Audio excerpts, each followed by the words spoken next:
দল আমাকে এবারে নির্বাচনে শিলচর লোকসভা কেন্দ্রে প্রার্থিত্ব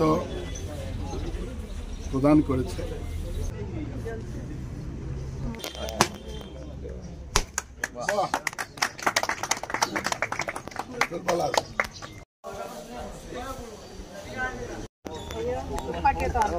ছাত্রদের দেশের ভবিষ্যৎ সমঙ্গল।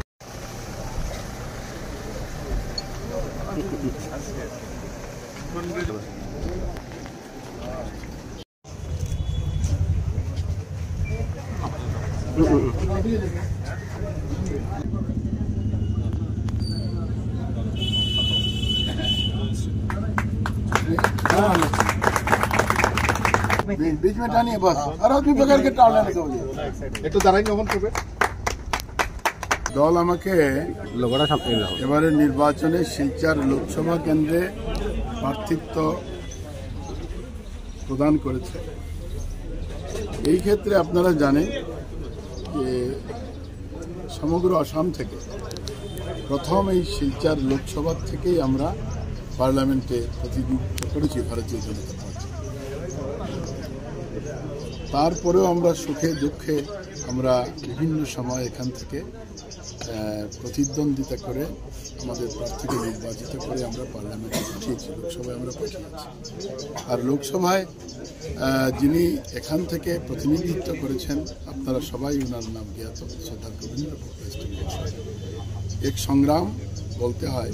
দীর্ঘদিন থেকেই ভারতীয় জনতা পার্টির প্রতিনিধিত্ব যাতে এখান থেকে আমরা দিতে পারি পার্লামেন্টে বা বিধানসভায়, তার জন্য ভারতীয় জনতা পার্টির যারা কর্মকর্তারা আছেন তারা প্রচণ্ডভাবে পরিশ্রম করে যাচ্ছেন।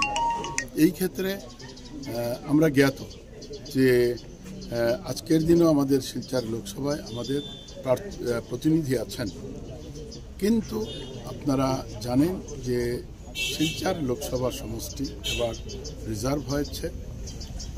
রিজার্ভ হওয়ার জন্য স্বাভাবিকভাবেই রিজার্ভ ক্যাটাগরির মধ্যে যে জাতি বা জনগোষ্ঠী আছে তাদের মধ্য থেকে প্রার্থিত্ব প্রদান করা হয়। এই ক্ষেত্রে আমার নাম ঘোষণা করা হয়েছে।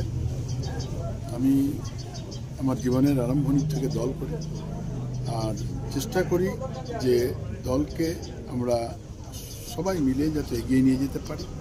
এবার ভারতবর্ষের মানুষ শ্রদ্ধার মোদিজিকে তৃতীয়বারের মতো ভারতবর্ষের প্রধান হিসেবে দেখতে চান। আর মোদিজির নেতৃত্বে ভারতবর্ষ একদিন বিশ্বের দরবারে প্রথম স্থানে যাবে, এটা আমরা বিশ্বাস করি। আর এই বিশ্বাসকে সামনে রেখেই আমরাও যারা শিলচর লোকসভা সমষ্টির নির্বাচক মণ্ডলী আমরা চেষ্টা করব সবাই মিলে যাতে আমরা মোদিজির ঝুলিতে এবারও শিলচরের লোকসভা আসনটা তুলে দিতে পারি, যাতে মোদিজি আগামী 5 বছরের জন্য ভারত মাতৃকে বিশ্বের দরবারে নিয়ে যেতে পারেন প্রথম স্থানে। আর আমরা সবাই মিলে যাতে ভারত মাতৃর সেবা করি। নির্বাচনের ইস্যু কি থাকবে? আবার প্রথমে নমিনেশন দিয়ে দেয়, তারপরে ইস্যু সম্পর্কে আমরা বলবো।